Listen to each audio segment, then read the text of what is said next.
आदर्श शिक्षा निकेतन high school class 8th। मैं आपकी मैम आज आपको अभी इतिहास का फर्स्ट लेसन अतीत भाग 1 का फर्स्ट लेसन पढ़ाऊंगी, कब और कैसे और कहाँ। अभी उससे पहले आपने क्लास में ज्योग्राफी और सिविक्स का फर्स्ट लेसन पढ़ा था। इसमें देखिए तारीखें कितनी, कब, कैसे, कब और कहाँ। तारीखें कितनी महत्वपूर्ण होती है, यानी कि जो इतिहासकार हैं उन्होंने तारीखों को क्यों, यानी डेट्स को क्यों इतना महत्व दिया, इसके बारे में पढ़ेंगे कि तारीख इतनी महत्वपूर्ण क्यों है। क्योंकि जब इतिहासकार लिखते थे तो वो इसमें खोए हुए थे कि किसी राजा का जन्म कब, कौन से सन में हुआ, उसकी शादी किस सन में, उसके यहाँ बच्चा किस सन में पैदा हुआ।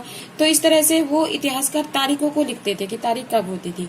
उसी प्रकार जब कभी हम ट्रेन में सफर करा होगा किसी पहले व्यक्ति ने, या चाय पी होगी तो उसने ये देखा होगा कि पीते पीते ये सोचा होगा कि सबसे पहले ये चाय उत्पादन कहाँ हुआ, ट्रेन सबसे पहले किसने चलाई। इस तरह जो इतिहासकार थे वो तारीखों में उलझे रहते थे कि तारीख क्या है, कितने वर्ष में कितने इतिहासकार होने जाते हैं।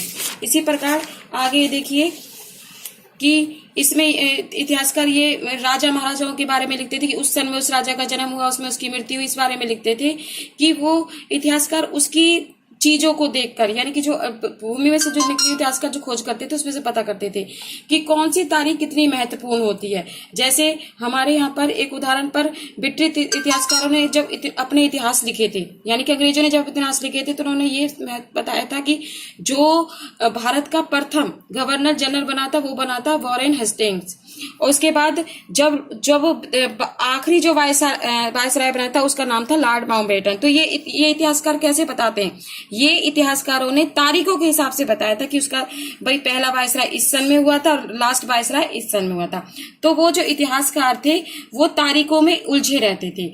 जैसे सबसे पहले इसमें देखो 1817 में स्कॉटलैंड के अर्थशास्त्री यानी कि जेम्स मिल ने हमारे जो इतिहास को 3 भागों में बांटा था। उसने एक पुस्तक लिखी थी हिस्ट्री ऑफ ब्रिटिश, यानी कि ब्रिटिश भारत का इतिहास लिखा था, यानी कि अंग्रेजों के टाइम का। तो उसने उस किताब में लिखा था कि उसने इतिहास को, अतीत को हमारे को 3 भागों में बांट दिया था, हिंदू, मुस्लिम और ब्रिटिश। 3 भागों में बांटा था कि जो पहले जब हिंदू शासन थे तो हिंदू शासक थे तो हिंदू वो था समय था, और जब मुस्लिम वर्ग मुगल आ गए तो मुस्लिम वर्ग बन गया, और जो ब्रिटिश यानी कि अंग्रेज आ गए तो अंग्रेजों का शासन हुआ। तो इस प्रकार उसने अपनी पुस्तक हिस्ट्री ऑफ ब्रिटिश को 3 भागों में डिवाइड कर दिया था। इस प्रकार जो इतिहासकार थे इस तरह समय को 3 भागों में डिवाइड कर रहे थे, और इस तरह से इतिहासकार अपनी तारीखों को लिखते थे। जैसे कि इसमें देखिए फिर उसके बाद क्या हुआ, जब कुछ समय तक मुस्लिम और हिंदुओं का और अंग्रेजों का दौर चला, उसके बाद फिर भारतीय इतिहासकारों ने खोज की। पहले अंग्रेजों ने की थी, फिर इतिहासकार जो भारतीय इतिहासकार हुए फिर उन्होंने समय को 3 भागों में, अलग भागों में बांटा। सबसे पहले प्राचीन, मध्यकालीन और आधुनिक। यानी कि प्राचीन जो कि अतीत आपका बीत चुका था, मध्यकालीन उसके बीच का जो पार्ट था उसको, और फिर आधुनिक काल जो कि इस समय वो चल रहा था। तो भारतीय इतिहासकारों ने उसको 3 भागों में डिवाइड कर दिया था। पहले अंग्रेजों ने, जैसे यहाँ पर आपने दिखाया था, अंग्रेजों ने 3 भागों में बांटा था। वो था पहला आपका हिंदू, मुस्लिम और ब्रिटिश। इसी प्रकार जब भारतीय इतिहासकार आए तो उन्होंने 3 भागों में डिवाइड किया, प्राचीन, मध्यकालीन और आधुनिक। ये तो थे आपके इतिहासकार किस तरह समय को वर्णित करते थे। अब पढ़ेंगे औपनिवेशिक क्या होता है। औपनिवेशिक होता है कि जब एक देश दूसरे देश के रीति रिवाजों पर और राजनीतिक, आर्थिक और सामाजिक पर अपना संस्कृति में बदलाव लाते हैं, ठीक है, यानी कि अपना दबदबा करते हैं, उसको कहते हैं औपनिवेशिक।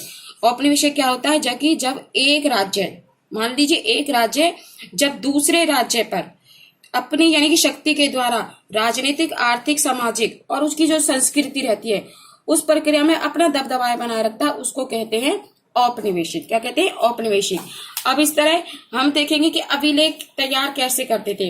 अभिलेख तैयार करते थे कि अंग्रेजी शासन जो था, सरकारी रिकॉर्ड जब अपने दस्तावेज जो तैयार करते थे उसके लिए उन्होंने क्या करा था, अपने अभिलेखकार बनाए थे। यानी कि इस तरह से एक, जैसे हमारे यहाँ पर वो होते हैं तहसील वगैरह होते हैं, इस तरह से बनाए थे। उसमें क्या होते थे, जो उनके दस्तावेज होते थे, यानी कि जो उन्होंने उसके बारे में लिखा था, उसके बारे में लिखा था, उसमें तहसील के दफ्तर और वो कमिश्नर कचहरी वगैरह होते थे, उसमें रूम्स यानी कि कमरे बनाए होते जहां पर वो अपने दस्तावेजों को रखते थे, उसको कहते हैं अभिलेखकार, यानी कि उनके जो कमरे थे। उसके बाद है खुश नवीश तथा सुलेख नवीश क्या होता है? खुलेश नवीश, खुश नवीश और सुलेख नवीश वो व्यक्ति होते थे जो कि चीजों को बहुत ढंग से लिखते थे। आज का लेसन इतना ही, अगला आगे जितना लेसन रह गया आपका नेक्स्ट क्लास में पढ़ेंगे।